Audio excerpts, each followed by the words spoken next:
দিতে চাই, মন দিতে চাই, সবটুকু ধ্যান সারাক্ষণ দিতে চাই তোমাকে। রাধে রাধে বন্ধুরা, কেমন আছো তোমরা সবাই? আশা করছি তোমরা সবাই খুব ভালো আছো, আমিও ভালো আছি। তো এই সিম্পল হাউসওয়াইফ জয়শ্রীর নতুন আর একটি ব্লগে তোমাদের সকলকে স্বাগত জানাই। এখন বাজে সকাল 6:10। তাহলে চলো এখন থেকেই তোমাদেরকে সাথে নিয়ে আমার ব্লগটা স্টার্ট করছি। আই হোপ যে আজকের ব্লগটাও তোমাদের ভালো লাগবে। আজ সকালে ঘুম থেকে উঠে হনুমানজিকে দর্শন করে, এটা তো প্রতিদিনই করি, তো তারপরে আগে ঘরটাকে ঝাড় দিয়ে নিয়েছি। তারপরে বড় শাশুড়িমার ওখান থেকে গোবরে নিয়ে এসে এই যে গোবরটাকে গুলিয়ে এখন পুরো উঠান ভরে ছড়া দিয়ে নেব। আর সেটা নিয়েও নিয়েছি, আর বেশ খানিকটা গোবর একটু বেশি নিয়ে এসেছিলাম যাতে করে এই যে দরজার সামনেটা একটু লেপে দিতে পারি। পুরো উঠোনটা লেপতে গেলে তো অনেকটা পরিশ্রম হয়ে যায়, তারপরে তো সারা দিনের কাজ থাকে, সেজন্য না নিজের শরীর আগে, তারপরে গিয়ে আর সব কিছু। তো কিছু কিছু সময় কিছু কিছু নিয়ম থাকে যে সেগুলোকে তো মানতে হয় শরীরের সাথে সাথে। তো আমি এদিকে নিয়মও মানি, আবার সেই সাথে সাথে শরীরের খেয়ালও রাখি। একার সংসার একাকেই বুঝে নিতে হবে সমস্ত দিকটা, কেউ কিন্তু বুঝে নেওয়ার লোক নেই।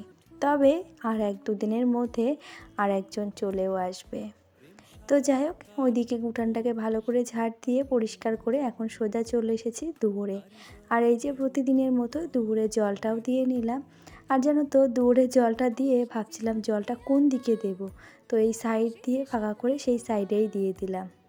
আর আমার যেহেতু বাসি জামা কাপড় ছাড়া রয়েছে, তার জন্য কিন্তু আমি ঠাকুরঘর মুছে ঠাকুরঘরের বাসন যতটা নামানো ছিল সবগুলোকে এক হাতে মেজে ধুয়ে নিয়ে তারপরে ভাবলাম যে তুলসী তলাটাও একবারে লেপে পুছে নিই। ওই যে ঘটগুলো স্নান না করে ধরা যায় না, তার জন্য কিন্তু শুধুমাত্র ঘটগুলোই বাকি আছে আমার পরিষ্কার করার জন্য। তো স্নান করে এসে ঘর দুটো মাজতে বেশিক্ষণ টাইম লাগবে না। তো যাই হোক, তারপরে সোজা চলে এসেছি ঘরে। আর এই যে গতকাল রাত্রেবেলা এই ঘরের ফোমটা উঠিয়ে ওই যে বাইরের ঘরে দেয়া হয়েছে, আর বাইরে যেটা বিছানো ছিল নতুন নিয়ে এসেছে সেটা কিন্তু গতকাল রাত্রেবেলায় এই খাটে আমি আর আমার বড়োবাবু দুজনা মিলে মানে সেটিং করেছি। তোমার দাদাভাই তো বাজারে চলে গেছিলো দোকানে, তো দোকান থেকে এসে দেখে আমরা দুজনা খাটের উপরে ফোমটা এনে রেখে দিয়েছি। ওই যে ওদেরকে পড়াশুনো করাচ্ছিলাম, তারপরে বলছি বাবা এটাকে একটা ব্যবস্থা করতে হবে, চল তুই আর আমি দুজনা মিলে ধরে দেখি পারি কি না। তো ওই যে চেষ্টা করলে সবই সম্ভব হয়। বাচ্চাটাও আমার সঙ্গে হেল্প করে মোটামুটি কাজটা কমপ্লিট করে রেখেছিলাম রাত্রেবেলা। আর এখন এই যে সকালবেলা ভাবলাম যে না, খাটটাকে এবার সুন্দর করে গুছিয়ে নিই, নয়তো দেখতে খুব একটা ভালো লাগছে না। আর এমনিতেই 1-2 দিন বাদেই, মানে আমি আজকে যে ভয়েস দিচ্ছি তার পরের দিন গিয়ে বাড়িতে আসবে সব অতিথি। তো অতিথি আসার আগেই ঘর বাড়ি তো পরিষ্কার পরিচ্ছন্ন ঝকঝক চকচক করে নিতেই হবে।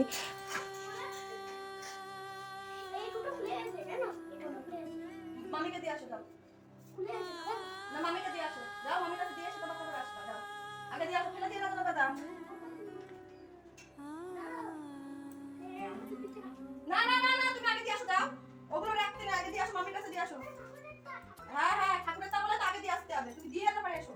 আর ওটা ছিল আমার নাতি, তা গলায় হার পড়েছিল, হাড়ের যে লকেটটা সেটা খুলে গেছে, তো ওখানে রেখে দেবে আমাকে বললো। তো আমি বললাম যে না, আগে সোজা তুমি বাড়ি রেখে এসো, তারপরে অন্যান্য কাজ, কেননা ছোটো ক্ষুদ্র জিনিস কোথা থেকে কোথায় হারিয়ে যাবে তারপরে আর একরকম। তো ওই জন্য ওকে তাড়িয়ে পাঠিয়ে দিলাম, যা ও চলে গেছে বাড়িতে। আর এদিকে এসেছে আমার বোনের ছেলে, সেও এসে গাড়ি নিয়ে খেলছে, তবে তোমাদের সঙ্গে একটু পরেই মিট আপ করিয়ে দেব। সে চুপচাপ খেলা করছে, খেলা করুক, আমি আমার কাজগুলোকে আগে কমপ্লিট করে নিই, তারপরে তোমাদের সঙ্গে সাক্ষাৎ করাচ্ছি। গতকাল এসেছিল ছোট বোন, তার ছেলে, তো সে ছিল নতুন অতিথি। তবে এই যে আজকে এসেছে আমার মেজো বোনের ছেলে, মানে ওই যে বললাম না বোন চলে গেছে, তো মেজো বোন ওই বাড়িতে এসেছে বলে ছোটো বোন ওই বাড়িতে যাওয়ার সাহসটা পেয়েছে। তো যাই হোক, ওরা এখন দুজন ওই বাড়িতে আছে। আর সকালবেলায় বায়না ধরেছে, ও মেশো আমাকে নিয়ে চলো, আমি মনার বাড়ি যাব। তো মাকেও বলছে তুমি আগে আমার মনার বাড়ি দিয়ে আসো, নয়তো কিন্তু তোমার সঙ্গে একটা যুদ্ধ বেঁধে যাবে। তো মা বলছে তুই মনার বাড়ি যাবি, যা, তুই তো রাস্তা চিনিস, তোকে আবার চিনিয়ে নিয়ে যেতে হবে কেন, আর মেশো বা কেন নিয়ে যাবে, তুই একা একা চলে যা। তারপরে তো সে কি কান্না কাটিয়ে আমাকে ফোন করে বলছে মনা আমাকে কেউ নিয়ে যাচ্ছে না, তুমি আমাকে এসে নিয়ে যাও। তারপরে আমি বললাম যে ওকে নিয়ে আসতে। তো যাই হোক, এই দেখো দুজনা মিলে এখানে খেলা করছে, তার মধ্যে আবার ঝগড়াও আছে। আর এদিকে আমার দুই বাবু চলে গেছে স্কুলে।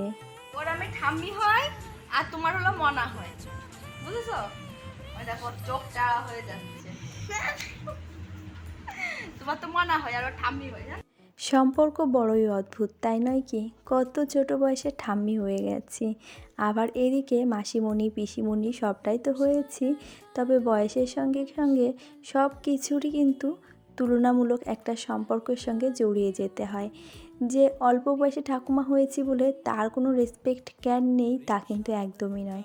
আর তোমাদের হয়তো প্রশ্ন থাকতে পারে যে তুমি ঠাকুমা হয়েছো, ওটা কে? ওটা হচ্ছে আমার জায়ের ছেলের ছেলে। আমার বাবুরা স্কুলে চলে যাওয়ার পরে দুজনে বসে বসে এখানে খেলছিল, তবে আমার বোনপোকে এখন সানসেটের উপরে উঠিয়ে দিয়েছি, আর ওটাকে ওর ঠাম্মি ডেকে নিয়ে গেছে খাবার খাওয়ানোর জন্য।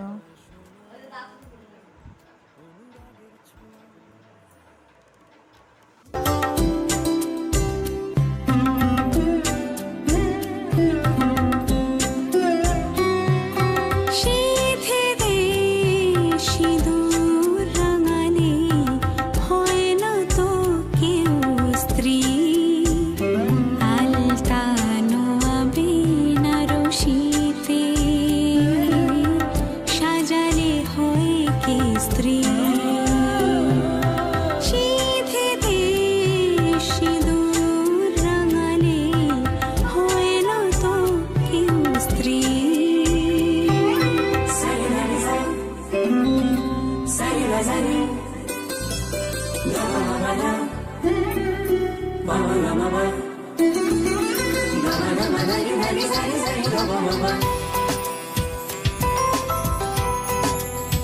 আর এই তো আজ তো বৃহস্পতিবার, সেই জন্য কিন্তু আমি একেবারে আলতা সিঁদুর সমস্তটাই পরে নিয়ে এই যে জামা কাপড়গুলোকে এখন যেগুলো ধুয়ে দিয়েছি সেগুলোকে মেলতে এলাম। এই জামা কাপড়গুলো কিন্তু আমি সার্ফ জল দিয়ে ধুইনি, জাস্ট এমনি নর্মাল জল দিয়ে ধুয়ে দিয়েছি। শাড়ি কাপড়গুলো তো এমনি বেশি নোংরা না, ওগুলো যে আমার ছোট্ট বাবা এসেছিল, সে টয়লেট করেছিল, মানে হিসু করেছিল, সেই জন্য ওইগুলোকে একটু হালকা কমফোর্ট জল দিয়ে ধুয়ে দিয়েছি। তো তারপরে এই যে গাছের যে সমস্ত ফুলগুলো হয়েছে সেগুলোকে এখন চলো তুলে নিই, আর এরই সাথে বেশ কিছু মিষ্টি মিষ্টি বন্ধুদের নাম নিয়ে নিই।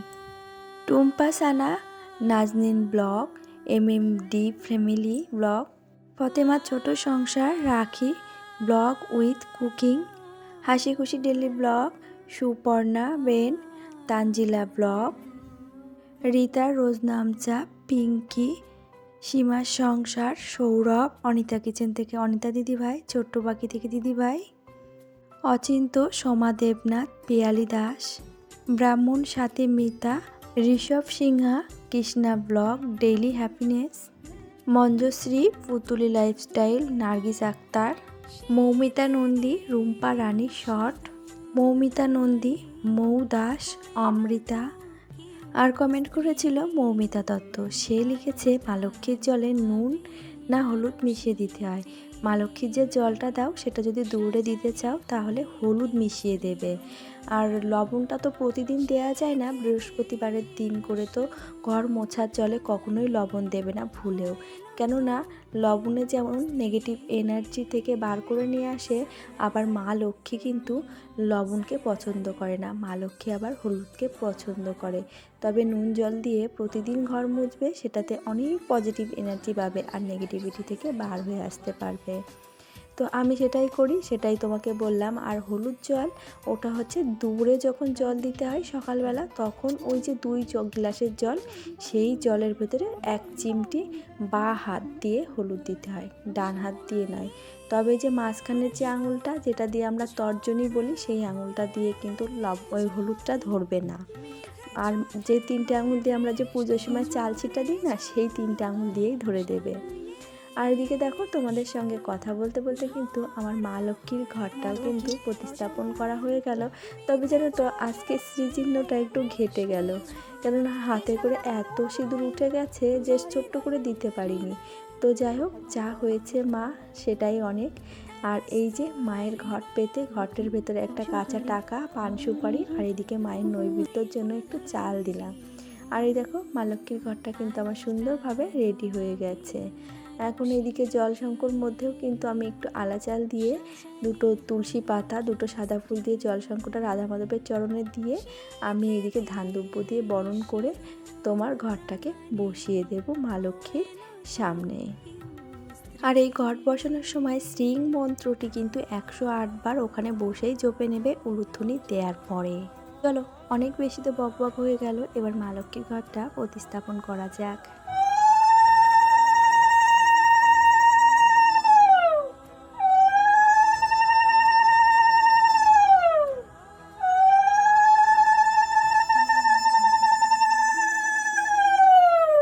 আর এরই পরেই কিন্তু শ্রীং মন্ত্রটি 108 বার জপ করে নেবে।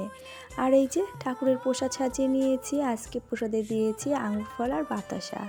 তবে চলো এটির সাথে বলে রাখি আজকের ভিডিওটি কেমন লাগলো একটা লাইক কমেন্ট করে জানাতে ভুলে যেও না। আর নতুন যদি কোনো বন্ধু আজকের ভিডিওটি এই পর্যন্ত দেখে থাকো, ভালো লাগলে চাইলে চ্যানেলটিকে সাবস্ক্রাইব করে পাশে থাকতে পারো। আর পুরো বন্ধুদেরকে জানাই অসংখ্য ধন্যবাদ, অনেক ভালোবাসা।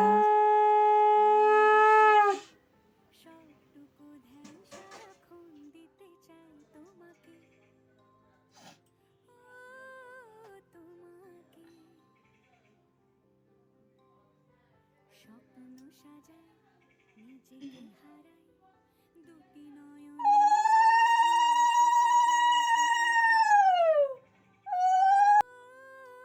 তোমাকে জেনেও তোমার আখি চুপ করে থাকে রোজ দুই ফোঁটা যেন আরো ভালো। ওং মহালক্ষ্মী নমো নমো, ওং বিষ্ণু প্রিয়ায় নমো নমো, ওং ধনু প্রদায়িনী নমো নমো, ওং বিশ্বজনীন্য নমো নমো। ওং মহালক্ষ্মী নমো নমো, ওং বিষ্ণু প্রিয়ায় নমো নমো, ওং ধনু প্রদায়িনী নমো নমো, ওং বিশ্বজনীন্য নমো নমো।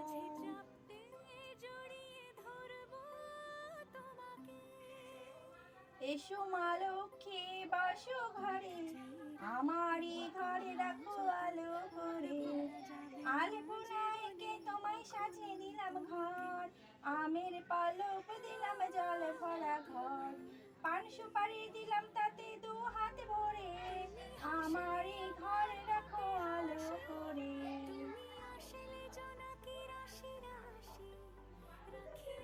গলায় তো তেমন সুর নেই, ভাঙা ঢোল পিটিয়ে যতটুকু পেরেছি মা লক্ষ্মীর আহ্বান করেছি। তারপরে এই যে সব শেষে এখন তুলসী মন্দিরে একটু জল দিতে এসেছি। আর প্রতিদিন কিন্তু আমি সূর্য প্রণাম করে এই যে তুলসী মঞ্চে জল দিই। আর প্রতিদিন এই কর্মগুলো করতে করতে কিন্তু আমার একটা অভ্যাসে পরিণত হয়ে গেছে। আর সংসারে শ্রীবৃদ্ধি, সংসারে সুখ সমৃদ্ধি ও লক্ষ্মীশ্রী ধরে রাখতে আমি কিন্তু রাত দিন পরিশ্রম করি। তাতে করে কিন্তু আমার কোনো রকম কোনো কষ্টই হয় না যখন দেখি যে না, মা অন্নপূর্ণার আশীর্বাদে আমার সংসার পরিপূর্ণ হয়ে আছে, মা লক্ষ্মীর আশীর্বাদ আমার সংসারে একেবারে পূর্ণতা পেয়েছে। আর এদিকে এখন হনুমানজিকেও কিন্তু আমি সব সময়ের মতো আরতি দেখিয়ে নিয়েছি। আর ওম হাম হনুমাতে নমঃ এই মন্ত্রটি জপ করতে করতে কিন্তু 11 বার আমি হনুমানজিকে আরতি দেখিয়ে তাকে বললাম যে তুমি ঠাকুর ঘরটি এসে সেবা নিয়ে যেও। তো তারপরে ঝটপট এসে আগে ভাতের জালটা বসিয়ে দিয়েছিলাম, তারপর চালটা ধুয়ে ভাতটা বসিয়ে দিচ্ছি। আজ যেহেতু বাড়িতে কেউই খাবে না, শুধুমাত্র আমিই আজকে বাড়ির খাওয়ার সদস্য। আর তারা খাবে না কেননা আমার ওই যে বোনপো এসেছিলো তার সঙ্গে সঙ্গে সকলেই চলে গেছে। বাবুরা স্কুল থেকে এসেছে 1টার সময়, আমার বোনপো 1টা পর্যন্ত ছিল।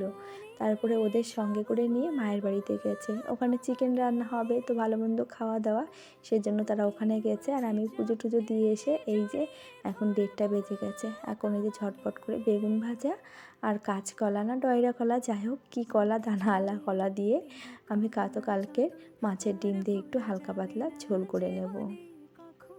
আর জানো তো, তোমাদের সঙ্গে না বলেও আর থাকতে পারছি না, আমি নিয়ম মানি, সংস্কার মানি। তাই বলে কি কোনো নিয়ম সংস্কারে আছে যে সেখানে নাইটি পরা যাবে না? গতকালকের ভিডিওতে আমাকে একটা বন্ধু এই কমেন্টটা করেছিল, তো শুনে না খুবই খারাপ লেগেছিল যে এই কমেন্টটা কেন আমার প্রতি আসলো। আমি তো নাইটি পরে ভিডিও শ্যুট করছি, তেমন কোনো খারাপ বাজে কোনো ড্রেস পরে শ্যুট করছি না। যারা রাস্তার উপরে বাজে নোংরা নোংরা ড্রেস পরে নাচ করে বেড়ায় তাদের বেলায় কোনো রকম কোনো বাজে কমেন্ট আমি দেখি না, কিন্তু আমরা এই যে এত সুন্দরভাবে পরিপাটিভাবে সংসার করি তবুও সেখানে কিন্তু কোনো রকম না কোনো রকম খামতি কেউ না কেউ চোখে পড়েই যায়। তবে এই কমেন্টটা আমার পক্ষে মানে আমার আইডিতে করা একদমই সাজে না, কেননা আমি যেদিনকার যেমন নিয়ম, যেমন কানুন, যেমন সংস্কার ঠিক তেমনভাবেই কিন্তু মেনে চলি। সোমবার বলো, বৃহস্পতিবার বলো, সেদিনকে কিন্তু আমি নিয়ম করে শাড়ি পরি, এদিকে আলতা সিঁদুরটা সেটা কিন্তু নিয়ম করেই পরি, আর সংসারের পরিপাটিভাবে রাখি। আবার এদিকে সংসারের প্রত্যেকটা কাজ কিন্তু আমাকে একাকেই করতে হয়, সবটার দায়িত্ব কিন্তু সব দিকে খেয়াল, বাজার করা, রান্না করা, একা হাতে সবটা কিন্তু সামলে নিতে হয়। বাজারটা হয়তো প্রতিদিন করি না, তবে মাঝে সাঝে সপ্তাহে একদিন হলেও আমাকে বাজার যেতে হয়। আর এদিকে দেখো রান্না করতে করতে হট করে চলে এলো দমকা ঝড়। এদিকে বৃষ্টিও হালকা হয়েছে, তবে বেশি একটা হয়নি। কারেন্টটা তো লোডশেডিং হয়ে গেছে। এদিকে চিনির রস পানি দিয়ে গেছিলাম, চিনি আর জল দিয়ে, সেটা এসে দেখি ফুটে উঠেছে। তার মধ্যে দিয়ে দিলাম কিছুটা মিহিদানা। এটা না একদিন কিনেছিলাম, তবে বানিয়ে খাবো খাবো সে আর হচ্ছিল না, তবে আজ সময় পেয়েছি তাহলে আর আর এই যে ছাড় সবশেষে কিসের। আমার খাবার বেড়ে নিয়েছি, ঘি, সাথে বেগুন ভাজা, বেগুন ভাজার সাথে একটু লবণ নিয়েছি, না তো ঘি লবণ না হলে খাওয়া যায় না। আর এদিকে কলা দিয়ে মাছের ডিম দিয়ে তরকারি, আর যে মিহিদানাগুলো বানালাম সেই মিহিদানা। এই যে আমার দুপুরবেলার খাওয়া দাওয়া, আর সবাই গেছে আমার মায়ের বাড়ি খেতে। আর এই যে এতক্ষণ ঝড় হয়ে এবার বৃষ্টি হচ্ছে, মাটিতে দেব পড়ার সঙ্গে সঙ্গে টেনে যাচ্ছে। তো বন্ধুরা এই যে খাবার নিয়ে বেড়ে বসেছি, তোমাদের দেখালাম। এদিকে মুসুলধারে বৃষ্টিও শুরু হয়ে গেছে, দেখতে দেখতে মাটিতে তো পড়ছে। আর আজকে খাওয়া দাওয়ার মধ্যে শুধু আমি আজকে একা বাড়িতে থাকছি, আর সবাই তো মায়ের বাড়িতে। বোনেরা আসছে, বোনের ছেলে ছেলে সেও ঘুরে গেছে। তো ওরা আজকে আবার বাড়িতে চলে যাবে বিকালে সব। আমি আর গেলাম না, কেননা সংসারে তো অনেক রকম কাজকর্ম থাকে, তার মধ্যে আবার যাওয়া আসা প্রচুর কষ্ট হয়ে যায়। আমি যাই না তা না, তোমাদেরকে সাথে নিয়ে তো যাই, তাছাড়া এমনিও আমি যাই। তো যেদিনকে বোন আসছে সেদিনকে মঙ্গলবার ছিল, পহেলা বৈশাখ, আমি হচ্ছে সন্ধ্যার পরে গেছিলাম ওই বাড়িতে। তো নেক্সট দিন বোন এসেছিলো সকালবেলা, বোন এসছে বিকালবেলা, আমি এবার সন্ধ্যাবেলা সন্ধ্যাবাতি দিয়ে তারপরে গেছিলাম। আর পরের দিন আবার বোনকে বললাম তুই সকালবেলা আমাদের বাড়িতে আসিস, তো এসে ঘুরে গেছে। তো আর বক বক করবো না, তাহলে চলো ভাত খাবো। আর আমাদের এখানে এই যে লোডশেডিং হয়েছে, বৃষ্টি হচ্ছে, কখন যে বৃষ্টি আসবে তার কোনো ঠিক ঠিকানা নেই। মানে বৃষ্টি বলছে সরি, কারেন্ট আসবে। কারেন্ট আমাদের এখানে যদি একবার যায় এরকম ঝড় বৃষ্টির মধ্যে, তো কী হয় বলো তো, ওই 2 ঘন্টা 3 ঘন্টা অন্তর গিয়ে আসে, আবার চলে যায়। আর আমার ফোনে বেশি চার্জও নেই, এখন 35% চার্জ। খাওয়া দাওয়া সেরে তোমাদের কাছে আজকে যে ভিডিও আপলোডটা হবে সেটা পাঠাবো, তারপরে গিয়ে একটু রেস্ট নেব। আর দেখি বৃষ্টি কত বৃষ্টি হয়। তাহলে চলো বন্ধুরা, আজকে আসি। সকলে খুব ভালো থেকো, পরিবারের সকলকে নিয়ে আবারও দেখা হচ্ছে। টাটা।